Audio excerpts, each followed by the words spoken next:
Hello, friends. Welcome back to another edition of the Lovecast with Jamal podcast.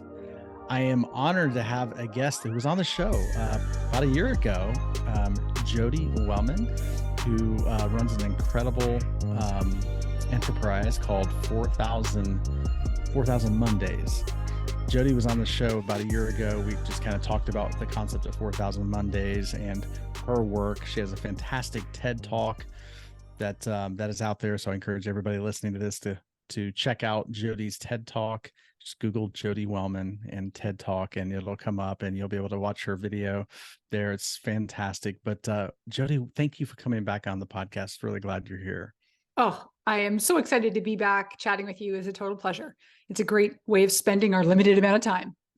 Totally. Our time is limited, and not from a scarcity standpoint, but just there's an expiration date on. We all come into the world with an expiration date, even though we may not always be aware of what that date is. It is there. There is one, and we're the only species, I think, that is aware of that, from my understanding. Yeah. So, pretty amazing stuff. I wanted to talk. I reached out to Jodi recently because she did a fantastic.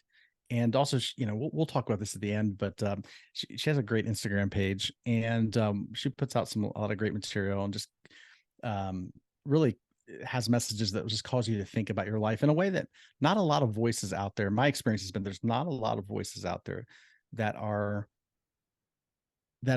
consciously helping us understand that because of death, we have an opportunity to live and to live well and to pay attention to our life. But Jodi is definitely one of those voices. And recently she talked about this concept of equanimity. And I'm passionate about that concept of equanimity, or to live an equanimous life. I'm not sure if you guys are listening to this, if you've actually, maybe you've heard the word equanimity, but have you ever thought about what is it? What does it mean? I kind of want to unpack it because it's, in my understanding, in a very essential way, it's an essential platform in which we can experience life from. But Jodi, my question for you as we jump into this is, what is equanimity at a very basic, like, how would you define it for the folks that are listening to this? Yes. What is this elusive word? What are we talking about? I've fallen in love with it, I think, for the same reasons you have. And so here's kind of a definition that I've sourced from multiple areas. You could think of it as, it could be a disposition or a state, but it's this even-mindedness towards whatever the heck is going on, regardless of whether it presents positively or it presents negatively. It's like a neutral ability to almost observe what's happening without judgment. And I think a lot of us do work, or maybe we want to be doing work, or we read about doing work on trying not to be judgment about the crappy stuff.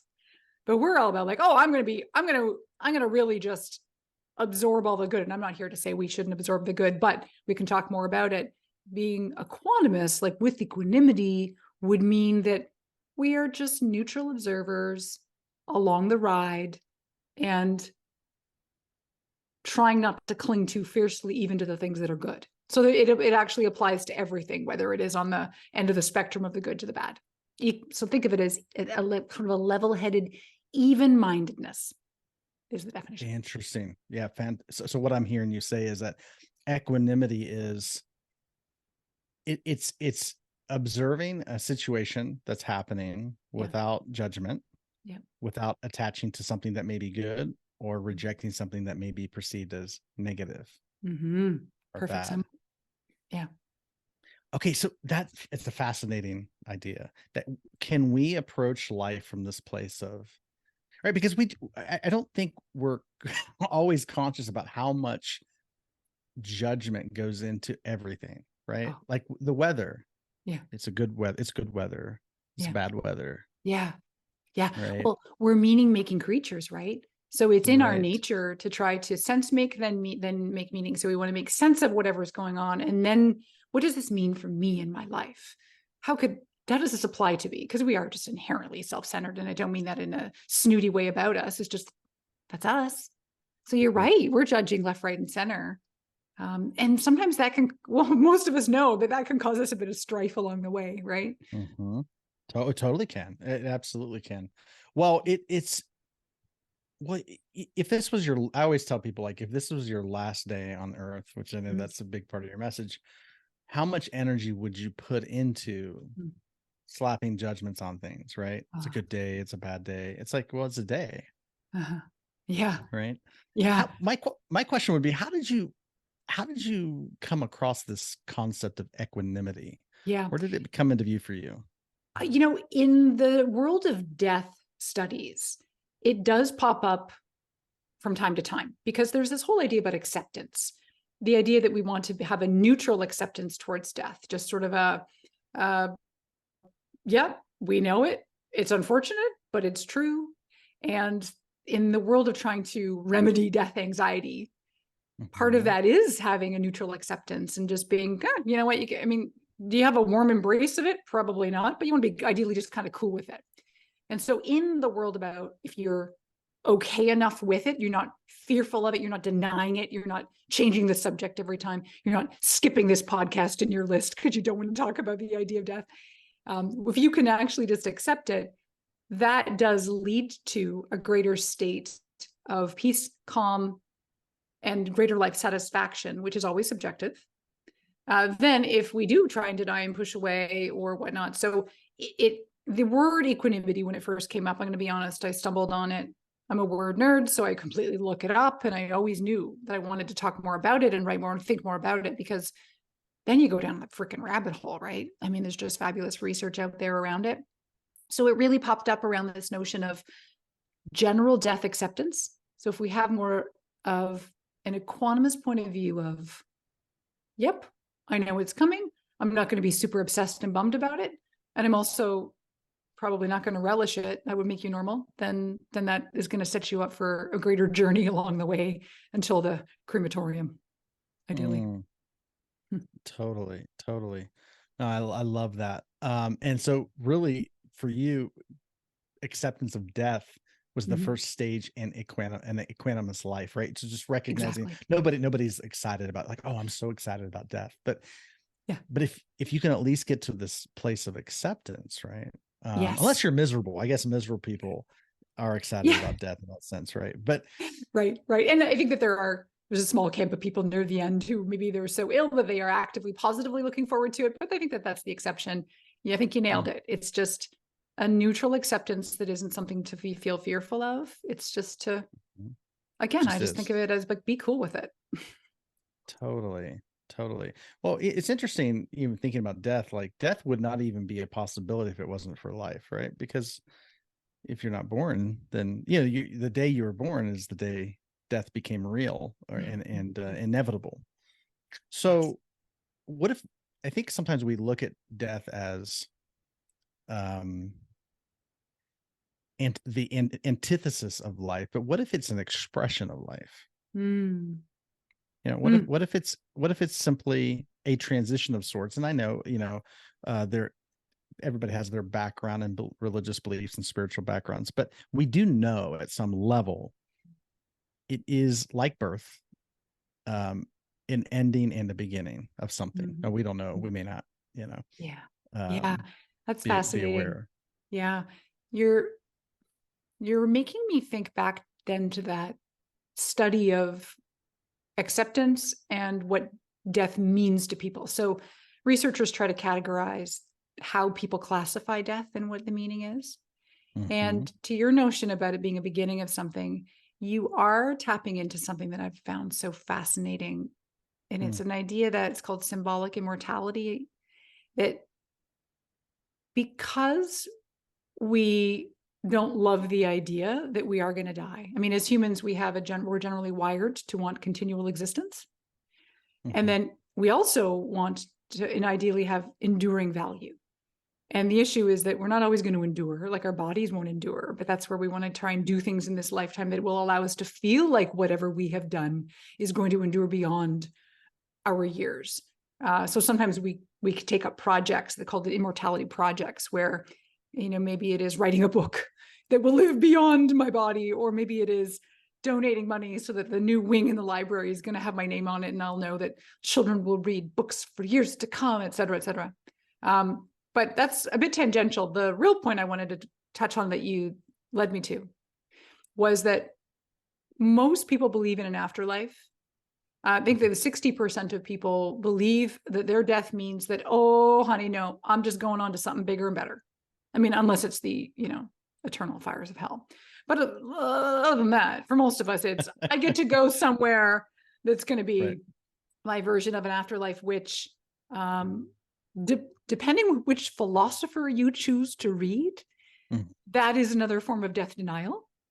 Or it is a really beautiful acceptance of the faith that you choose to believe, is that there is an afterlife. But it is an interesting way that we grapple in many ways with, quite frankly, our existential little conundrum we've got going on here. It's like, oh my God, I'm finite. Oh, but if I believe there's something later, okay, I can breathe easy for a hot sec. Right. Totally. And one of the things that we kind of get into in some of the work that I do as a coach is we ask the question of like, well, who are you? Yeah. And I know that sounds like, well, what is it? How you answer that question is like, well, some people will say, well, I'm young, I'm old, I'm middle-aged, I'm male, female, I'm mother, father, brother, sister, all of these things, these are all descriptions of a person.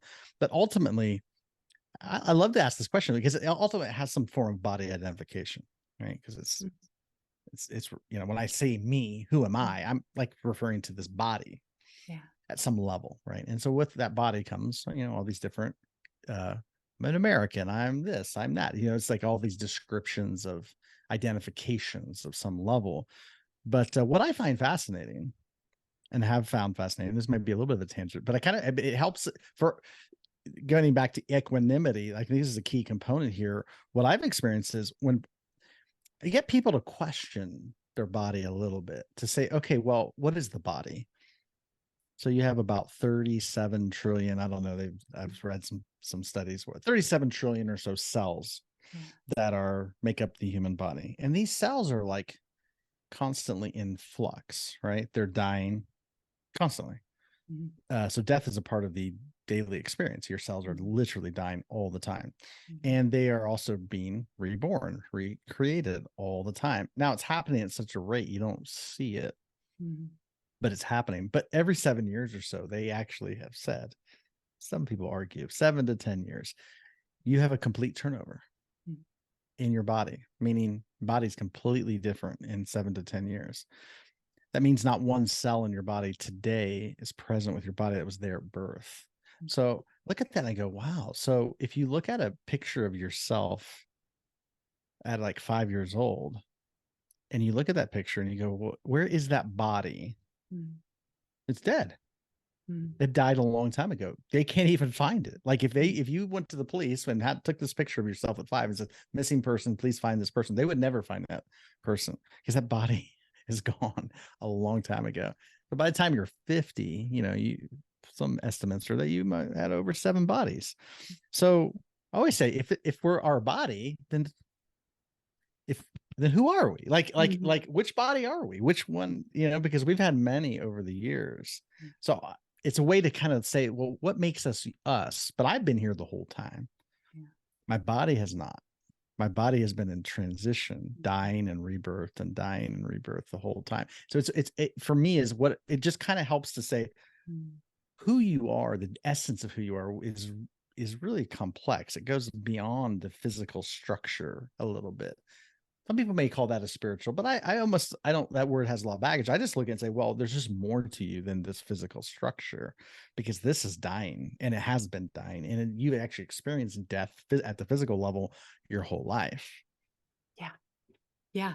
And immediately I think about voices that some would feel comfort in then saying, oh, and then that means there's also rebirth, right? So to your point, the epithelial cell is now new and fresh and opportune for new life and growth, right? And so you're right, the story is about this this continuation, yeah, right? But it's like but we don't notice it because we don't actually there is a level of consciousness that isn't brought offline and online by the death process, which is really interesting. So if you start getting into some of the near-death experiences that people have had, and they talk about memories from watching their own death, they go, well, I was still here. I was still observing. And that's a whole other conversation. But just from that place, there's a level of, okay, maybe there's more going on here.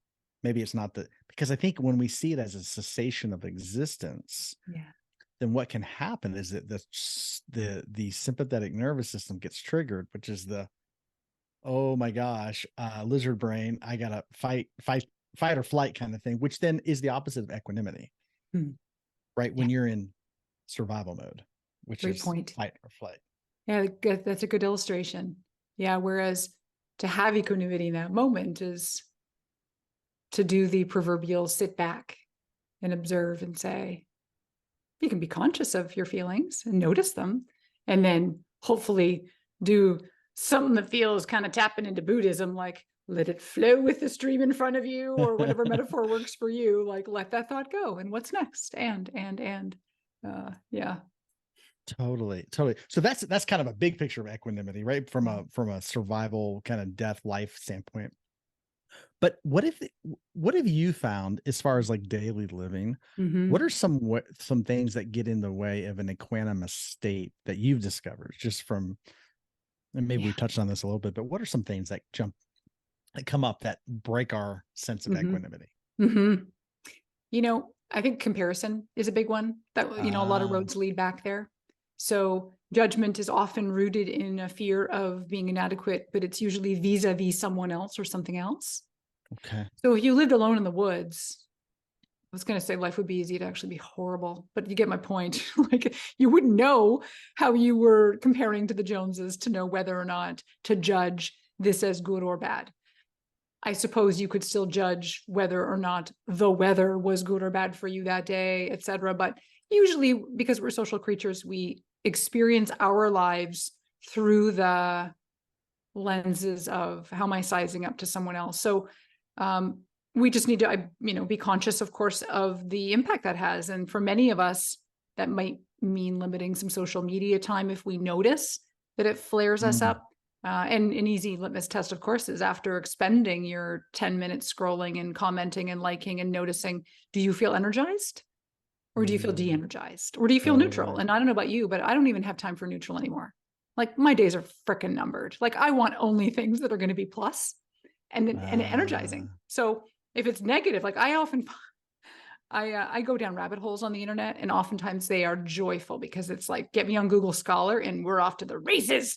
And all of a sudden it's like 98 minutes later. I'm like, okay, but that was not a waste of my life because I feel better.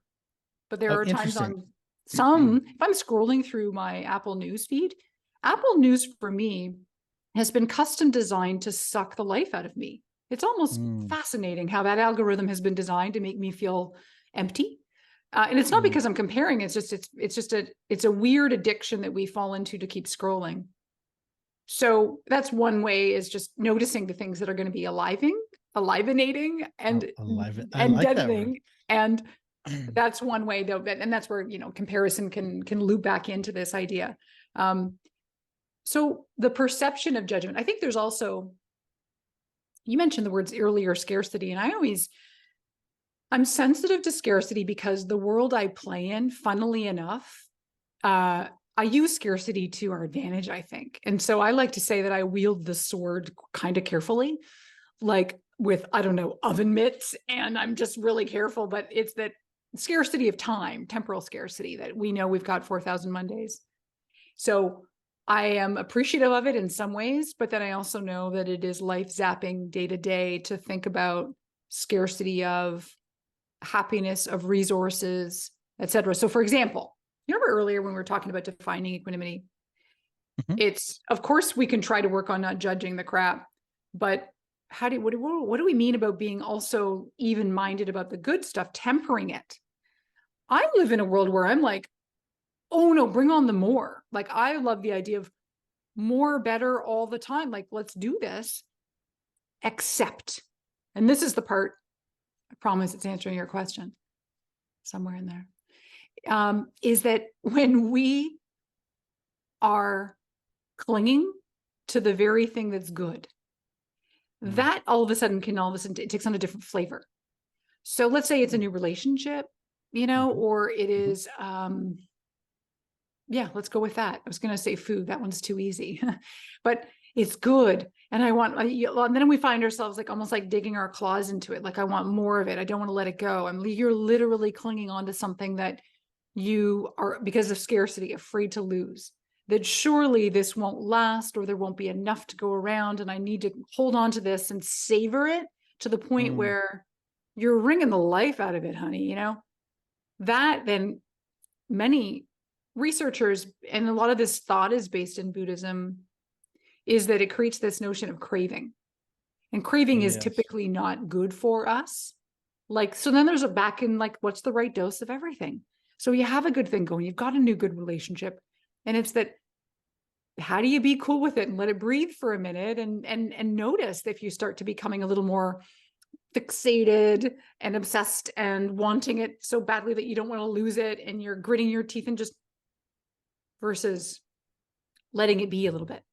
That all of this stuff I'm describing, it's really hard, I think, to practice. And it takes a lot of conscious thought, pausing, reflection, mindfulness. I want to ask you how you do it, because as a coach, you give lots of people lots of coaching on this. But I want to point out that it's the belief in scarcity, that this good thing, surely it can't last. Maybe it's because of a lifelong limiting belief that good shit doesn't last in my life, or whatever that is. Scarcity can rear its ugly head.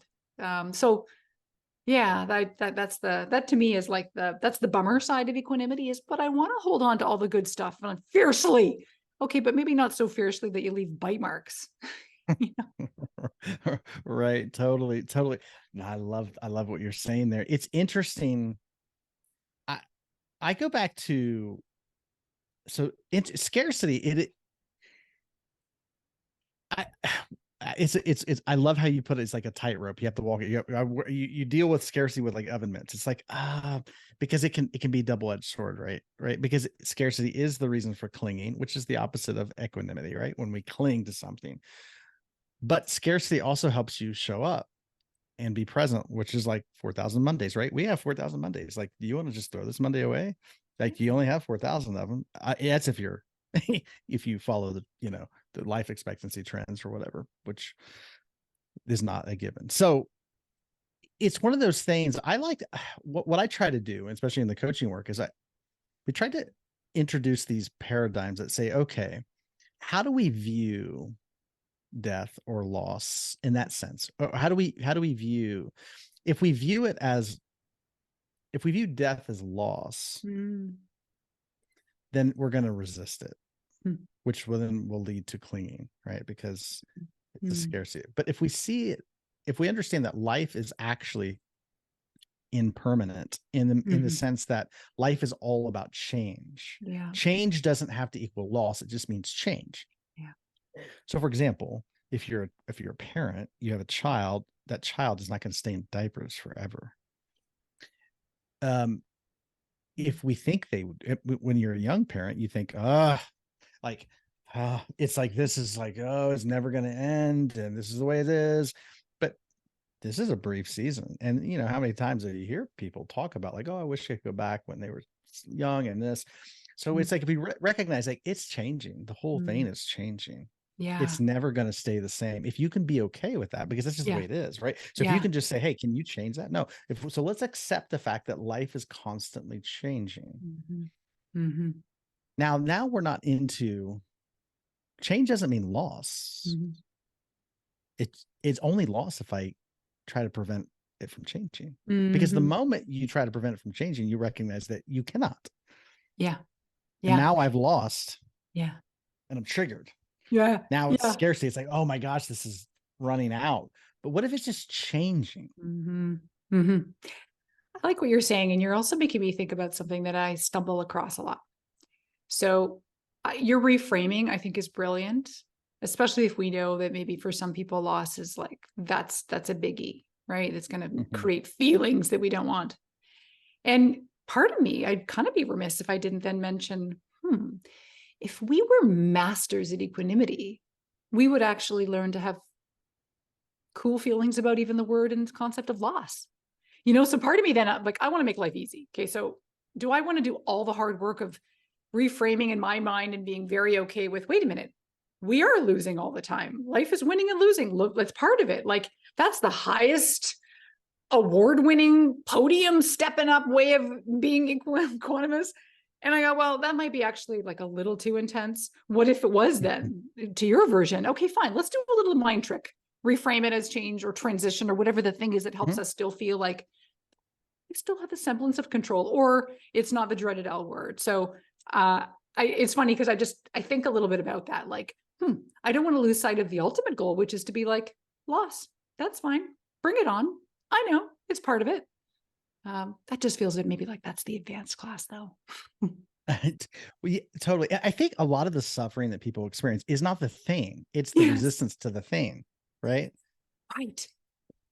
So, for example, like, even if you just look at the simplest form of life, like, what do I have to do to be alive? Well, I say, okay, what do you have to do to be alive right now? Well, you have to breathe, right? That's a given, right? You do have to breathe, and it's effortless. It's easy. I mean, unless there's an issue, unless there's a problem, but typically, in order to live, you have to breathe. But what is involved in breathing? It's change, right? It doesn't stay the same. Inhalation, you have to let it go. If you inhale air, if you don't let it go, if you cling to that air, it's over. It's immediately over. So, but if you can let it go, you're now with it. Because then that prepares for the next thing, which is the inhalation and then the exhalation. So in this picture, I look at inhalation and exhalation as birth and death. It's birth and death, birth and death, birth and death, birth and death constantly, but it's constantly moving. But if you stay with it, you just experience life. Yeah. But in order to experience life, you have to let it go. It's like that with time. The idea of time is a psychological concept. Yeah. This is so fascinating. Researchers talk about this concept called practicing death. That is, it's little ways to try it on for size. And so, no, we're not talking about, like, remember that old movie Flatliners? Remember that with Kiefer Sutherland and Julia Roberts? I do remember that movie. Remember that? I remember it was captivating to me. This was like was it the 80s or 90s or something? Oh, I think pure 80s or like early 90s. Yeah. So just to be clear, practicing death does not involve, med students sneaking out in the middle of the night to almost kill themselves. But tiny little bits and pieces and ways that we can get a little closer to accepting exactly what you're talking about, loss / change. And exactly what you've said, this even the metaphor of breathing, the thinking of in my world, memento mori, picking up a skull and thinking about it. These are ways that we acclimate, that we start to get a touch more into this equanimity space to play of, okay, I'm willing to go there and think about this or talk about this or think about my cell turnover rate. And that, yep, you know what? Things are moving and grooving. And no matter what I do to stop it, like, stuff's going to happen and the seasons are going to change. Like, the nature is just a beautiful way to represent the sun rises and sets. I mean, you could talk about birth and death with that too. I love the way you're kind of triggering all these metaphors. So practicing death is done in even these really subtle ways that helps us to just, again, and again, let's just bring it all back to, like, what's the point of it? We keep talking about accepting it and being cool with it. And one might say, well, what's the benefit of doing that versus not? And the studies are pretty darn revelatory, I think, because people who have admitted that they feel generally accepting, they live life differently than people who are in a state of anxiety, that they could notice that they are deliberately fearful and full of anxiety around death. And what this translates to is that it's a bit of a cause and effect. So people who feel generally better and okay about death, they tend to experience more life. And because they're not either tamped down by the fear. And then similarly, at the end of their life, they experience less anxiety about dying because they have that sense of, I lived my life. Like, I do not have all this life still trapped in me that I didn't live. So there's a bit of they're not shocked by their death. Yeah. Right. They're not like, how did this happen? Right. It's like, oh man, I killed it out there. Like, Yeah, I could have done more, but there wasn't time. And I also, sometimes I just said, I don't really need to take that road trip. I'm good because I've done all these great things and I'm happy with the way I led my life. When I've done some things over for sure, but I participated, I did it. And that relationship to engagement with life has a direct correlation to death anxiety. So for me, I just like, this is the stuff I want to yell from the rafters is, oh, well then let's do this. Like, let's plug in and do the things that we always say, oh, I've always meant to do X, Y, Z. Oh, you know what? What are you waiting for? Do it now. Because the good news is that when you do it, when you pick up that hobby or you book the trip or you reconnect with those friends or you do all the things that you might think would be kind of cool to do in this life, if you do it, it has a dampening down effect of that fear. And that I would say in conjunction with actually practicing. So sitting back with your favorite cup of whatever, favorite cocktail, favorite whatever you like, and do the thing of thinking about. Maybe it's a reflective exercise about where am I being equanimous in my life right now, about where do I want to be? Where am I already doing it? And I can do more of that. And where am I noticing that I am holding fiercely to the good and feeling harsh about the bad? And how might I, if I was hypothetically the winner of the Equanimity Prize, how would I start to look at life that way? And what might that be beneficial for me to be like that? I think that's the work I think that we could all benefit from, just sitting back and contemplating. And usually it involves writing, because we know through research that helps us integrate information and thoughts. The act of journaling is incredibly interesting. Yeah. Look up the work of Pennebaker. There are researchers that are clear that journaling has really profound impacts to help process thoughts. It's more so than just going for a drive and thinking. I mean, that's better than not, but by actually writing it out, there's a relationship. Like pen on paper, you're actually physically writing. Yeah. Wow. Yeah, it's interesting because in the coaching work, we do involve a lot of journaling at some aspect when we're trying to dismantle some of our past paradigms. We really get into that, and it's very, very, very powerful. Just sitting down to write about your life and experiences from a place, but this is the kicker, and this is huge. We have to really work on this from a place of I always say we want to get into the mindset of a journalist. So what does a journalist do? Oh, well, that's so good. You know why? Because this comes back to being a neutral observer of your life. And if you are a journalist, theoretically, depending what news station you work for, you are looking at it as an impartial party and saying, okay, I'm looking at my life and I know I've got tons of feelings over there. Oh, there's a freaking heat map that is like bright red, purple. But what if I was neutral? That journalist, like you said, what am I noticing? What's good in that? What's bad in that? What isn't good and bad? So I love that idea, being impartial. Totally. Because what we're doing is we're looking at our past event that we went through. And yet, if we can see like, okay, you were in that event, you experienced that event. But if you're writing about it from an observer standpoint, then you would write almost like he was here. He felt anger. He felt upset. He felt this was going on. The weather was like this person was in the room. This situation happened, but you're just observing it from a place of not like, this is bad, it should have never happened, or this was great, or this person said, it's like no judgments. Don't try to make sense of it. Don't try to form conclusions. Just observe it. Well, you're touching on something that's profound. Have you read the book Chatter by, is it Ethan Kross? No. Chatter, like the voice of judgment in our head that is always ever present. I should say voices plural, because they all have different sounds and accents and so on. So one of his recommendations, again, empirically based, is this idea to distance yourself as almost a third party. So when you're noticing, and all back to equanimity, when you're noticing some kind of judgment, good, bad, or otherwise, it's not thinking of it as your own thought. And number one, I think most of us know by now that we should interrogate our thoughts and never accept them as real, because they're opportunities to, what's up for debate. But take the thought, take the chatter in your mind and place it as a third person. So you could notice it as, you know what, you're going to do a great job today in that presentation.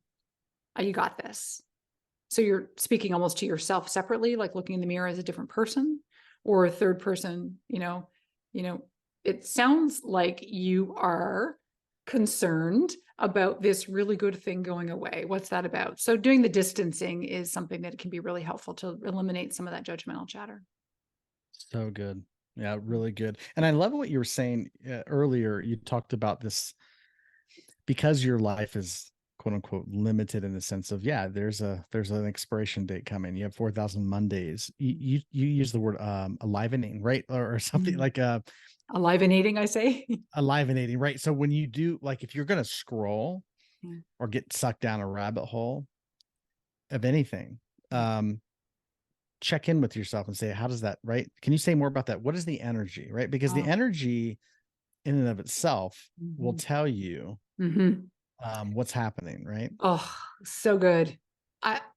I to answer this and talk more about it, I would love to start with talking about our strengths. And I know you as a coach, this is like your play zone. You just love this stuff, right? So we get more joy out of life typically when we are tapped into our strengths. And so there's just really great research out there that, number one, when we're even just aware of what our strengths are, we're 10 times likelier to flourish. And then when we use those strengths in new ways, we're 17 times likelier to flourish. And we're all here to flourish, right? So number one, there are three things that are known to be true about when we are really using our strengths. And can I actually just, like, what's an example for you? You know your strengths. What's one strength as an example? Well, I am genuinely curious about people. Okay. I love people's stories. They're fascinating to me. Curiosity. In fact, in the VIA character strengths, which I recommend everybody go to viacharacter.org. It's free. It's an online assessment. It's the most rigorously based, peer-reviewed assessment on personality out there. And it's free. Say that again. VIA character.org. Viacharacter.org. Okay. Yeah. Okay. So curiosity is one of the 24. I bet it's right in your top 5 for sure. And so there are 3 hallmarks and ways to know if a strength is really sizzly for you. And they're called the 3 E's. So is it easy, energizing, and essential? So for you, it's easy. Like, you don't have to put effort to be curious. You don't have to say, God, I got to put on my curious hat today, the red one. You just like it. It's effortless, right? It's easy. Number 2, energizing. Does it, when I am indulging in my curiosity, do I feel energized? And do you feel yeah. Oh, yeah. It's like electricity. Electricity, yes. And then essential is this notion of, does it feel like it's a really crucial part of me and who I am? Like, for example, if all of a sudden a spell was cast upon you and you had curiosity ripped out of you and you were no longer able to be curious, would that not feel like you were no longer you? Yeah, totally. 100%. Like, I don't want to live like that. So what I relate all this to say, let's overlap that on every other thing in our life. Like, all right, driving to get your dry cleaning or doing errands or whatnot. We're not always going to be able to tap into strengths, although we could both beg to differ. But the things we choose to do with our discretionary time, and even in our work time, because we have more discretion there than, we may think we do. It's about consciously zeroing in and doing that audit, like an energy audit, and saying, am I infused with energy right now? Is it neutral plus, which could be all right, because not everything is going to be, pow delivering for us, or is it really draining me? And again, work stuff aside, because sometimes you're just working on an assignment that you have to do the Excel spreadsheet, and that may not be the favorite thing in your life. But what about your discretionary time? For many of us, it means it's just sort of, we have to be more judicious about how much time is it watching TV? How much time is it reading something? What is it that I'm reading? Oh, wow. I know. And I work with some people where they're zeroing in on, I feel a certain way. Like for me, for example, I notice now I have a very strong feeling when I read quote unquote business books. I call business books anything now that relates to work, right? Whereas what about reading a fiction book or something that's completely different? Depending on the day, either one will create some feeling of attention. So of tension, not attention. And so noticing what that looks like for you, because in the spirit of life is too short. Why do you want to be spending any 20-minute chunk of your life doing something other than, if you have a choice, doing something that is, again, positive on the energy scale? So good. So many good nuggets. Okay. So just to recap a little bit, when you are when you are operating from a strength, Mm-hmm. you talked about there's what, 3 E's? What's it? Yes. What are Yeah. those again? Yeah. It feels easy. Easy, Easy. Yep. Like effortless, energizing, and easy, essential, like a really crucial part of who you are at the core. easy, energizing, essential. Yeah. So whenever you're doing something, if it feels easy, energizing, and essential, Mm-hmm. there's going to be more of an equanimous state, right? Mm-hmm. A state of flow. Hmm. Would you say if you're engaged in that? Oh, what a good question. Let's just use an example. You being curious, like right now, you're asking curious questions. I mean, I would venture to say you are in flow, but does this, you know, you tell me, because you're technically still apt to be judgmental. You could be curious. How about this? Let's try this on for size. This may or may not be true for you. Curious, asking lots of questions, but Right. inside one could still be judging the crap out of all the answers. 100%. Okay. Or judging Okay. you about, oh, geez, I should have asked that differently. Right? Like we could theoretically still be not Yes. equanimous while we are indulging in a strength. So unfortunately, I don't think it's protective. Very, very interesting. Okay. So let's postulate this then. If Mhm. you discover a strength, you then choose, okay, I have limited time, limited amount of focus. So I'm going to be very conscious about choosing to put my energy and focus on the strength. And so if I'm engaging that strength, I can pay attention. Is it easy? Yeah. Is there energy that's flowing here? Is it feel essential? And if I couple that with non-judgment, right? No Mm-hmm. comparison, Mm. no comparison. So I love what you said earlier about judge. A lot of the root of judgment is simply comparison, right? Because if we're judging somebody else, what's the standard, right? I'm comparing them to me in some ways, and then I've evaluated them as being less than or lower than, which then is a backdoor attempt so I can feel better, or vice versa. If I'm comparing myself to somebody else and I think that they're doing better, then I feel not so good about myself. Yeah. But if we come back and say, no, another rule of thumb here is that if we can accept that life is impermanent, that's one rule of thumb. The other rule of life that I always try to emphasize in some of my work is that everyone's life is their making. Right? Your life is your making, their life is their making. So you can never compare yourself, because how your life is that's your business. How their life is completely their business. And there's no two comparisons. Everyone's life is their own making. But if I come back to that and I say, okay, no judgment. I'm here to just be here, to have this experience, to not evaluate whether something's good or bad. Right. Just is. Yeah. Then Yeah. if I couple that with my strength, Yeah. it's an easy way to get to equanimity, do you think? Yeah. I mean, I think that if you can sprinkle strength into anywhere, it's just going to make life a heck of a lot better. I think that especially if you're put in a positive emotional state. So, the work of Barbara Fredrickson, but when what people say, what's the point of positive emotions? Who cares? Let's just avoid the negative ones. But wait a minute, when we are in a positive emotional state, it broadens our ability to see different resources and options, and even literally our peripheral vision. It's fascinating. And then we're able to build better resources and opportunities from there. So I agree with you. If you're in either a positive emotional state or you're using a strength in some way, those are the conditions that are going to allow you most likely to probably be better able to just be cool with whatever's going on, good, bad, or otherwise. I think you're right. Totally. And I think what I'm picking up on is, and correct me if I'm wrong here, can you bring a strength? Let's say we're using, curiosity as an example here, but there's a myriad of strengths. I love directing people to figure out what your strengths are. But can you carry your strengths into every situation, no matter what's happening? A positive psychology practitioner's answer is like certifiably yes. Amazing. Right? Do you not agree? I do agree. So I think that's a key, as a game changer, right? Mm-hmm. Because if we're evaluating a situation, if we're judging it as being this is a bad situation, this is wrong, this shouldn't be happening. Well, then I am not then able, I now lose access to bring my strength into that dynamic. Let's say I'm stuck in traffic, right? Nobody gets excited about being stuck in traffic or having a difficult conflict, a conversation. They have to address conflict in some way, or maybe you lost your job, maybe somebody passed, whatever. Yeah.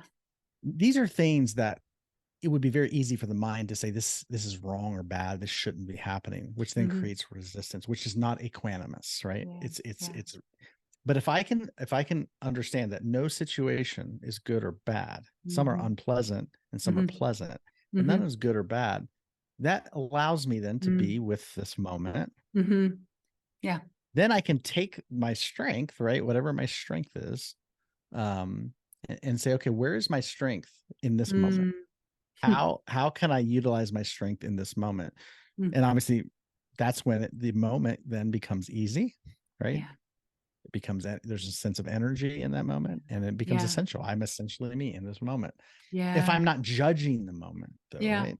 I think that's really interesting. I think it's so funny because this is you being curious in action, like curious about the way to use your strength. This is so perfect. And I think what you were just saying reminds me in some ways too of kind of a classic definition in a way of happiness. It's like the difference between our expectations and reality. So I think it's like a close cousin to what we're talking about is if we have an expectation that this ebullient feeling that's going to happen from this new relationship is going to remain, and it better remain or else that's going to create a different situation. Same thing about an expectation that, well, my boss is crappy and they're always going to be crappy, etc. Versus we're talking about really like a recalibration of our expectations. And that I think is part of the work of trying to move towards equanimity, which is, well, what would it be like to actually be kind of neutral and say, yeah, I'm going to have a high that's going to come from maybe this really great experience. And but naive, that experience is probably not going to endure for the rest of my life, even if I try really hard to make it happen. So managing your expectations so that I get that everything's fleeting. My cells are fleeting. My breath is like up and down, in and out. That's going to come and go. And so I think that another way to think of it maybe is that adjustment of the valve of our expectations about how good or how bad it's supposed to be. Sure. And the one constant would be your presence, right? Because situations come and go. They're ups and downs. They may turn out this way, they may not turn out this way, but you're being a part of it is the constant, right? So if I can understand, like, oh, my strength is me, it really comes from me. It's not coming from the situation, it's actually coming from me. So I'm like broadcasting my strength into every moment. Yeah. You just reminded me, there's, I think, such interesting research around being present and how even if, so study participants were consciously present, like tuning into the now, their five senses is one of the shortcuts to do that, right? Like being conscious of now, not thinking of how it was or how you want it to be. If you're conscious of that moment, even if that moment is not a very good one,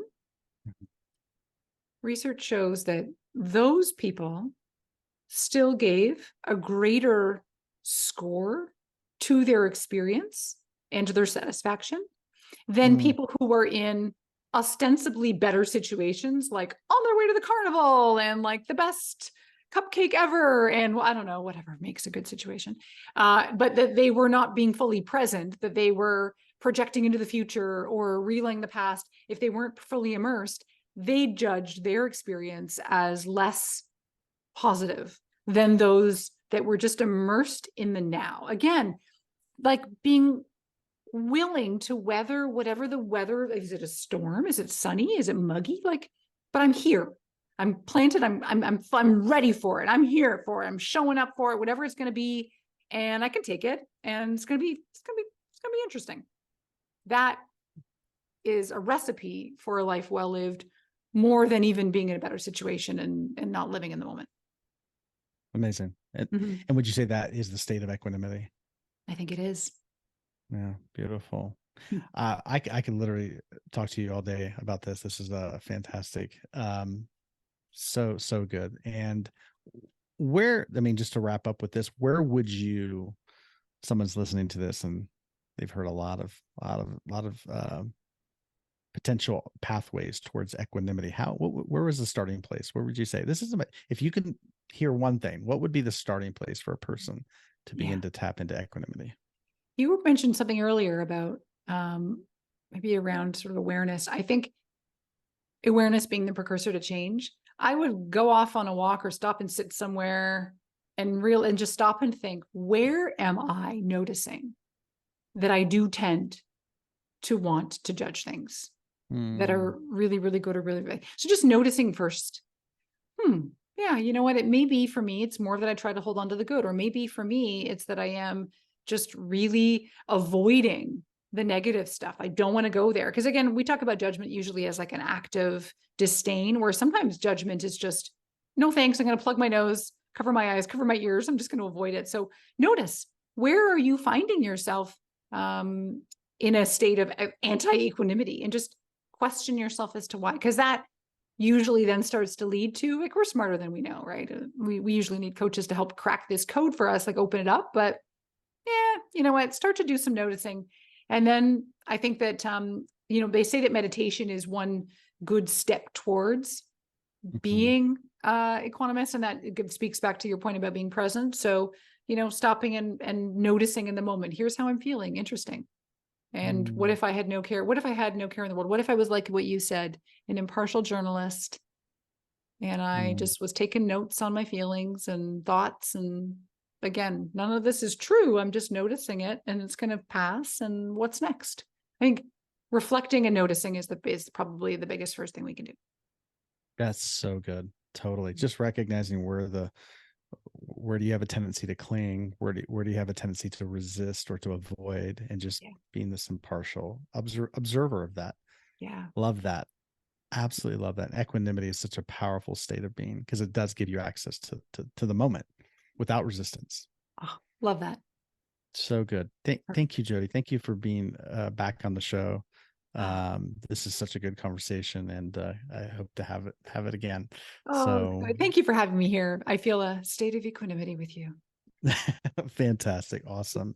And guys, thank you for listening. And as always, we'd love to hear your feedback, love to hear your thoughts, questions, pushback, concerns, anything you may have. It's always good to hear from the listeners. And if you have not yet got a chance to rate and review this show, I would encourage you to do that. It really helps the show get exposure, and we really, really appreciate that. So guys, thank you for being here, and until next time, take care.